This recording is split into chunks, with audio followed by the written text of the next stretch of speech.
Welcome back to the channel. Alright, I'm trapped inside. You can't see. There's a bunch of snow outside. So, I'm going to set you right up on this counter here and do story time. Oh! A situation I want to, vent about, I guess.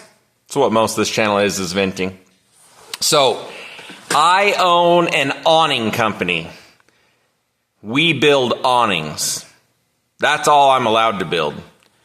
I can't enclose them because my contractor's license does not allow me to. I could build a flat covered structure and that's it. Along with some other things that I don't do. So a few months back, last fall of 2024, I had a company contact me called Baywater. Some of you may know what Baywater is. Massive oil field company. Let's see how big they are. Baywater Value. Baywater. Oh, it's bringing up boats. So there's a company that's an oil field company. I think they bought ConocoPhillips here, oil field company.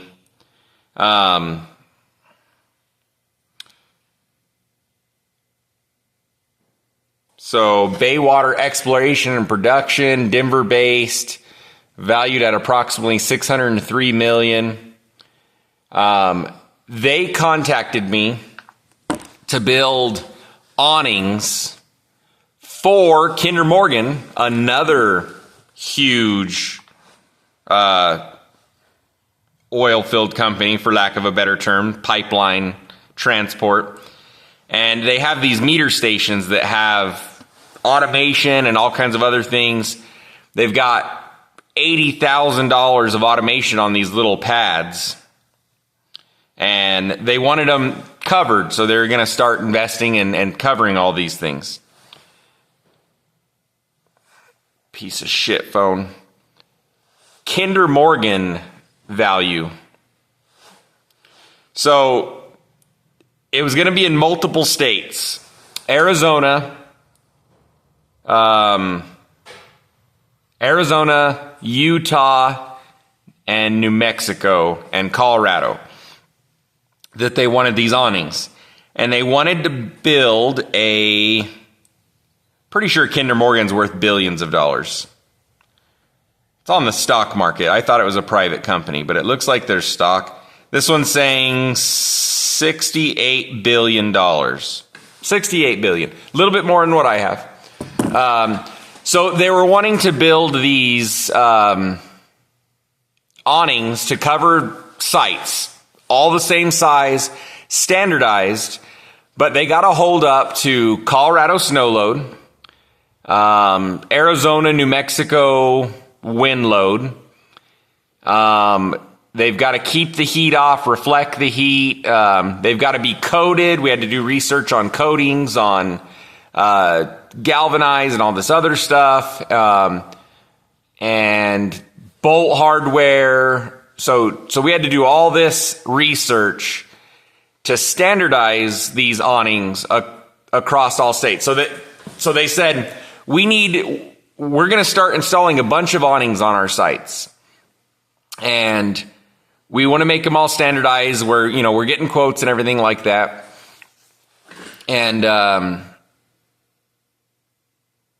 so we need you to give us a quote, and we're going to start with 15 awnings. 15 by 15, 15 foot by 15 foot. I said, okay, no problem. So I went and did all the research on all the codes, on the coatings, on the snow loads, on everything. And we got the best of the best, and we did months and months and months. The hard part about this is the engineering. So I work with an engineer, GB98 contractor, an architect, and code compliance people for 4 states. It takes a lot of freaking work. This is just for the quote. You're not necessarily getting paid for this. This is for the research. So you don't do everything in full, but it's in your best interest to cover all your ground so you don't have to change anything and eat some cost later. So we engineer these awnings to meet the worst soil conditions, wind conditions, snow load conditions, salt water spray, if that's a thing. I know it's not in those four, but stuff like that. We have SWDs and stuff that can spray, so then we have to meet coatings and all this other stuff. So we do all this engineering, 6 months worth. In the normal world, tens and thousands of dollars of engineering cost. I give them a quote for these awnings. And I was smart enough to do this to where we give them a quote for 1 awning, 5 awnings, 10 awnings, 15 awnings, 100 awnings. Different prices if they buy more at once.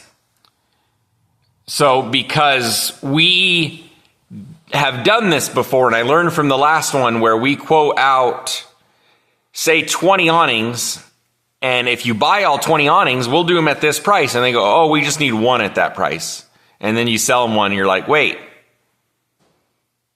I lost money on that because I was hoping to install 20. So now we do it in package deals. You buy 1 at this price, 5 from this price. Now I look like Amazon. And they just look at you like, you're a dumbass. Just give us a price on the awning. Like, we don't care. Like, just give us a price. So they end up buying 1 awning from me. And we install it. And the inspector, whatever you want to, the company man comes out while we're installing, and he's in a good mood. He's happy. He's, oh yeah, let me help you with that. Why do you do that? You know, we're doing all this. And we install this thing, and he goes, these things are awesome. And we have to provide engineering paperwork, site specific, latitude and longitude to where that awning is going to get set. My name, engineer's name, who installed it, yada, yada, yada, to meet code. They're site specific, but we engineered them to work in any of the sites over 4 states. So I don't hear back from them after that. They don't call me. We don't have any other awnings to install. Months and months and months and months goes by. And I drive out in the hills, and the next site that was on my list of sites to install an awning already has an awning on it. And I walk up to it, and it's my freaking design. Keep in mind, it's steel building, it's red iron. You cannot patent this shit. That's what my brother said. He's like, oh, you should have got a patent. I'm like, you can't patent red iron. It's not different enough. The engineering is just how you're putting that red iron together, and that's not patentable either. I don't know what the protection is on this, but it's my awning. And so I talked to the code compliance office a little bit, and they're like, well, yeah, they had this engineering, and they had their name and the site and everything. They took the engineering from us, and they scanned it in, and then just copy and pasted their name, their longitude, latitude, and they're going to do that for every site across all 4 states. So they're just going to steal our design. Because, I mean, they're struggling. They're only worth $68 billion. Kinder Morgan. Kinder Morgan probably doesn't know anything about this, but the other company that they're subcontracting to is who's doing this. So they take so we charge up front for a lot of this. We charge for the engineering, and then we charge for that awning, and we made good money. 15 by 15 foot awning is 10 grand. So yes, it's expensive. Engineering alone costs over 10 grand.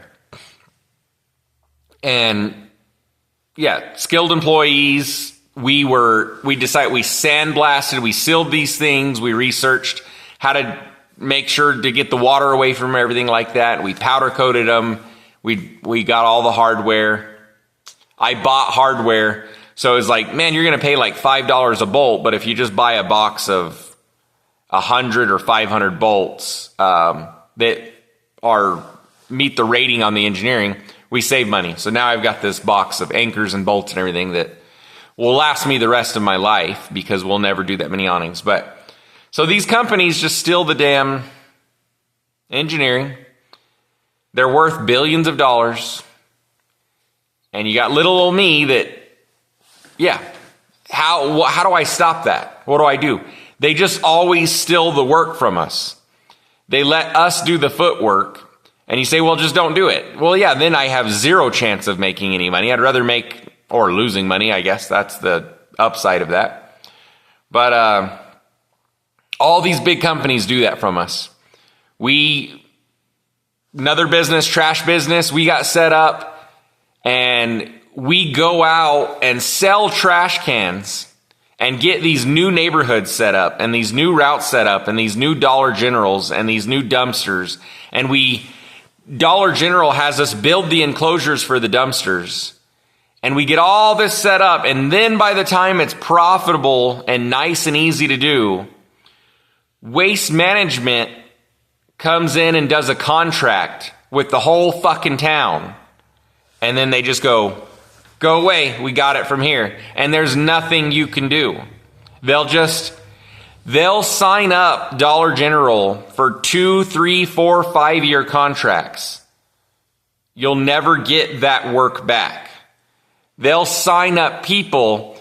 We'll cut your price by 50%, and they'll sign up people for 2, 3, 4, 5-year contracts. And then they'll raise their prices, but now they're stuck in a contract that automatically renews every time they go to try to cancel. Oh, you just re-signed that contract a month ago. And they go, no, I didn't. And they go, prove it. What are you going to take someone to court over I charge $32.40 for a trash can. Now they're $70. You're going to take someone to court to save $50 a month? No. So you just get stuck using the corporations, using those people. They do this. We freaking can only do the county. They don't let us touch the cities because the Waste Management and Republic owns the contracts to the cities. Great. Don't give a shit. I do the county, and we added on 200 houses outside the fucking county, and they moved the county line. They expanded the city to include this neighborhood that we were doing. And they go, now that's involved in the city contract. Now these people are paying their trash bill in their utility bill. Go away. How do you survive? What the fuck do you do? Go after a city contract? I'm told that even if you undercut them, they have to have faith that you can do the job. You have to already be set up. They say, we have 6,000 trash cans. We need you to have this many trucks, this many front loads, and this many dumpsters ready to go. Meaning that you have to buy the $1 or $2 or $3 million worth of equipment dumpsters to even bid on the fucking contract. Which means mom and pops are never going to accomplish that. The only people that have that are Republic, GFL, Waste Management. And you'll never win one of those contracts. So, there's my rant for the day. Not sure what automotive. I run an automotive shop. And just like people say, you install a Nissan transmission and you have to take it to the dealership to get it programmed for $600. It's like what I charge to install a transmission. So me installing a transmission, I make $600. They sell me the transmission, so they make profit off that. And then I take it back to program and they charge $600 for going beep, boop, bop, beep, boop. Get out of here. Go away. They make their money no matter what. So even if you come over here and you do all of it, they're getting in more control. And there's not many mechanic shops that have the programming capability to do cars because it's $5,000 or $10,000 or $15,000 a year to keep up on the programming. well, we're not brand specific. So we do 15 different brands, which means you'd have to keep up on every one of those brands. Well, we only do one transmission for each one of those brands a year. So you can't viably pay for the programming because you can't cover it. You don't have the amount of work, the volume. But the dealerships do. So, anyways, there's my rant. That's why it's getting impossible to do business. And those guys that they'll have, not being mean, but the person that they have installing these awnings, that they took our design and then that they go hire their employees, are 20 and 21 and 22-year-old kids, some of them being like the Walmart basket pushers that are mentally disabled. And they're giving these kids a job. Great. The kids that live with their parents or government-funded housing, and they're paying these guys $10 an hour, $12 an hour, $15 an hour. And then the businesses the small businesses, people like me that have worked at this for 10 years now, trying to run these businesses, that know my job in and out, that know the engineering. And then if you're wondering, they don't have to pull permits on their personal property. For whatever reason, I don't fully understand it. Industrial stuff can build on their property without a contractor's license, without permit, without having to have a contractor present. They don't even have to have engineering. They wanted engineering for the safety reasons, for insurance reasons, but they're not legally required. I went and installed an awning without engineering, and I got fined $20,000 by the state for bypassing some of their stuff. But all of the industrial places control their own shit. They have no inspectors. There's no state inspectors that go into these places. Anyways, but insurance reasons, insurance is who controls them. So insurance has the engineering from a licensed engineer that they got a hold of. And it has the site and everything on it. So they don't give a shit. That'll cover them. Maybe, probably. It's still engineered. Still meets code. Yeah, it's stolen, but it ain't going to affect him insurance-wise. Anyways, there's my rant. I'm going to work on a 1986 Jeep because nobody controls that.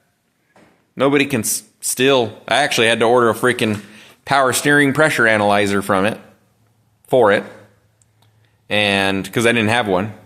They're like $1,000 online. I was like, so I looked around for hours and hours and hours, and I found out that we sold them to the military for $3,000, and now they're on military surplus sites, the power steering analyzers, for $90. So yeah, tax money went to go pay for these things. They got piled up somewhere. Nobody used them. They resold them. So at least 99.9% of the population won't benefit off that, but I will today. So,